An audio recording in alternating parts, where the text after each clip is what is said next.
99% of all creation is completed vibrationally before you get the evidence of it. So you can, it's like traveling from Phoenix to San Diego, and San Diego is where you want to be, but for most of the distance of 400 miles, you're not where you want to be.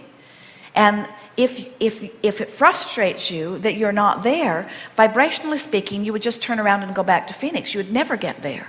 In other words, but in terms of this physical journey from place to place, you say, well, I understand that journey, so I can make that. I can see my progress. I can see that with every mile I stay focused in that direction, that I'm getting further from where I don't want to be and closer to where I do want to be. And we say, so you keep the faith, because you have this evidence that shows you you're getting closer, you're getting closer, you're getting closer. So unless you're walking, nobody gets discouraged about that journey. In other words, you don't get discouraged. You hold the faith, you hold the belief. You don't say San Diego is an impossible dream. You don't say San Diego is incurable. I've tried and tried and tried and tried and tried and I can't get there. Because you can get there, and you know you can. So what we're wanting to offer for you here in this explanation of how things work vibrationally is that when you make the connection that the way you feel is your indicator of the direction that you're moving, and you can honestly say to yourself, I do feel optimistic. When I say all is well, I mean it. I really feel it. Then we say, then you can't not get there. If you can maintain that expectation and that attitude and that vibrational frequency, it has to come, and it will come fast. So you say, okay, I'm on my way, and I've talked to Abraham, and Abraham went on way more than 68 seconds, and I got the feeling of the vibration of it, and when I said all is well, I really felt it. And then I looked at my real life situation, and I saw I wasn't yet in San Diego. In other words, I looked at something and I felt the negative hit of it, because I'm not where I want to be, and I want to do something and I don't have the money to do it, and I felt the disappointment. And we say, good. The disappointment's your indicator that that whatever just happened caused you to lose your sense of expectation and to begin focusing upon something different from your expectation. What can you do now to bring yourself back to that feeling? And when you work in that feeling of discouragement to bring yourself to something that feels better, you clean up your vibration in a way that it will never return to that negative place again. In other words, when you feel negative emotion and you take the time to chew on it, as we are here, until you actually feel relief, which will take you usually 68 seconds or more to get there. When you actually viscerally feel the relief, now you're never going to have to clean up that vibration again on that subject in just that way. You moved in the universe. You moved to a different vibrational vantage point. And here's the most important thing that we want you to hear about that. Because you moved to a different vibrational vantage point, the manifestational evidence has to shift too. So in the moment that you make the effort to do that, all things in the universe regarding that subject respond to the new vibration that you're offering. So that's the day you buy a ticket that gives you a little winning. That's the day you notice that somebody dropped something on the sidewalk. That's the day you get an idea that pays off for you. That's the day you rendezvous with somebody who has something to offer you, and you have something to offer them, and you exchange something financially as a result of it. In other words, that little bit of effort that didn't seem, you couldn't see that it was getting you closer to San Diego. You couldn't see it because it's not like driving your car toward a destination, but you felt it, so you knew it. And because you felt it, and because you understood the importance of the way you felt, you kept it up, and you kept it up, and you kept it up, and you kept it up, and you kept it up, and you kept it up. Pretty soon you don't just hope that you'll have your abundance, you don't just believe it, you know it, because the evidence is so emphatically surrounding you. Just thought by thought, by thought, by thought, by thought, by thought. You clean it up, clean it up, clean it up, clean it up, clean it up. And what do we mean by clean it up? You tell it the way you want it to be, and tell it less the way you don't want it to be. You stop facing reality and you start creating reality. So your friends say, what are you up to? And you say, all good things. And they say, were you able to buy that thing you wanted to buy, or did you get that job you wanted to get? And you say, I'm right on track with it. And they say, no, you didn't understand my question. Did you get it? And you say, you didn't understand my answer. I'm on track for it. And they say, well, if you don't have it, you don't have it. And you say, not true at all. I have it vibrationally. And now that I've got it vibrationally, it must come to me. It is law. I've got it vibrationally. Well, how do you know it's coming? Because I feel so good. Well, you feel good before you got it. What's wrong with you? I know the process. I have achieved vibrational alignment with my desire, and so it must come. It is law.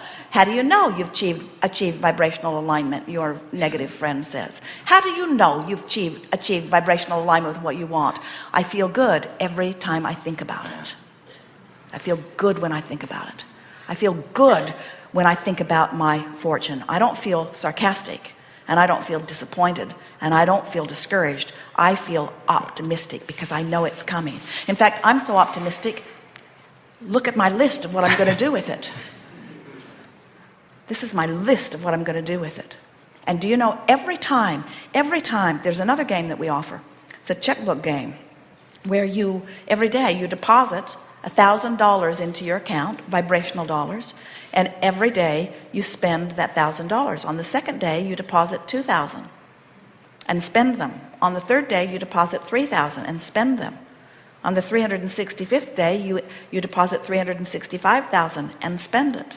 So as you are spending this money vibrationally, as you're mentally spending it, what's happening is you are creating outlets out there for it to go. And do you know, when you create a vibrational outlet, it draws you and everything for the accomplishment of it through you. That's what eagerness is. That's what passion is. That's what your feeling of enthusiasm is. In other words, when you present in this time-space reality the vibrational pre-paving of a desire, it sets things into motion that when you let yourself go with them, you feel wonderful, and when you don't let yourself go with them, you feel awful. Did you hear that? That means that if you feel really bad about something, it means you have asked for something, and the larger part of you has become something that you're not letting the rest of you keep up with. We want you to realize that you are the reason that your stream moves as fast as it does, and you're also the reason that you're pointed with or against the current, you see. And everything you feel is about that. We want to give you one more, what we see as a very important thing, and that is everything that you want is because you think you will feel better in the having of it. Whether it's money or a material object or a relationship or an experience, circumstance, event, everything that you want is because you think if you had it, you would feel better. And when you discover that just the idea of it will make you feel better, now you've achieved the vibrational essence of it, and then law of attraction has to yield it to you in all of the intricate details that your life has caused you to carve out for yourself. It has to be, and in fact it is. In your environment today, you are projecting, because of what you're living now, into the future, improved life experience, that when new energies are born into new infant bodies who are not resistant, they will then, because they're new and not resistant, reap the benefit of what you have put into the mass consciousness's vibrational escrow. Just as you in your time and space are reaping the benefits of what past generations have set forward, because you just can't live life as humanity without asking for improvement. What we are wanting to propose to you is that you don't have to croak to close your gap, and you don't have to be reborn in order to reap the benefit of what you have launched. You can do it all here and now in this lifetime, and in fact that's what you planned. You said, I'll go forth and the variety will inspire me to an idea, and once the idea has hatched within me, I will give it my undivided attention. Well, isn't that what we were just saying to you? Give your undivided attention to your newly hatched desires, and never mind the reality that was the basis that caused you to want them. Jerry and Esther were in Orlando a few months ago, and they had a new navigational system in their car, and Esther programmed it to where they wanted to be. They were going from Orlando to Tampa. And as she got on the thruway, Jerry grinned and then commented, you know, you're going exactly the opposite direction of the way you want to go. And Esther protested, I did exactly what this system told me to do. And Jerry said, well, whether you did or not, I'm here to tell you you're going the wrong direction. And about then, the system said to Esther, when possible, make a legal U-turn. Actually, what it said to her was to take the next exit, and it turned her around on the thruway and got her going in the other direction. But they went several miles out of their way because it was a long way between exits. And then Esther is pondering, because it's a new system that she wanted to trust and had had good results with. So she didn't want to believe that it was screwy, but she didn't want to believe that she was screwy either.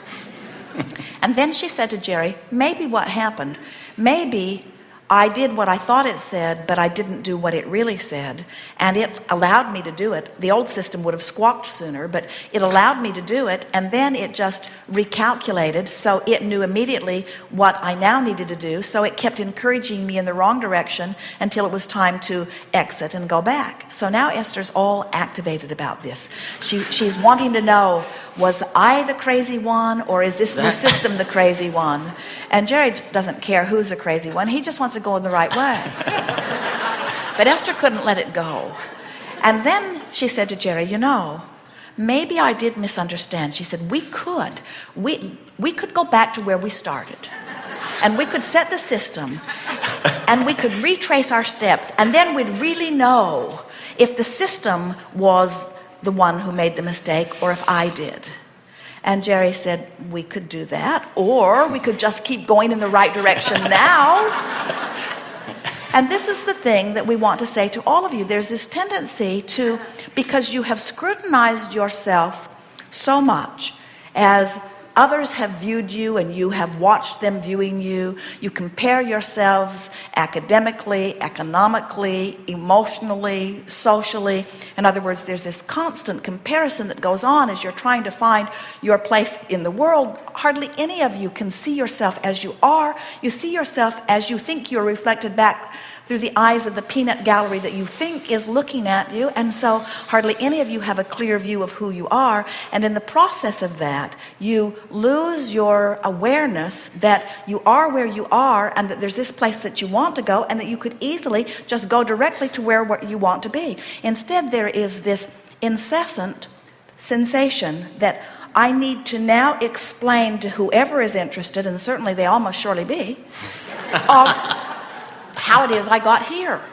How did I get here? Let me explain. I will write a book. I will explain to anyone who will listen, this is what I think about this and why, and this is how I got to this conclusion and why, and this is who I am, this is who I am, this is who I am, this is who I am, this is who I am, the good, the bad, the ugly, this is who I am, this is who I am, this is who I am. Did I tell you that this is who I am? And I'd like to explain to you why this is who I am. And we say, let it go.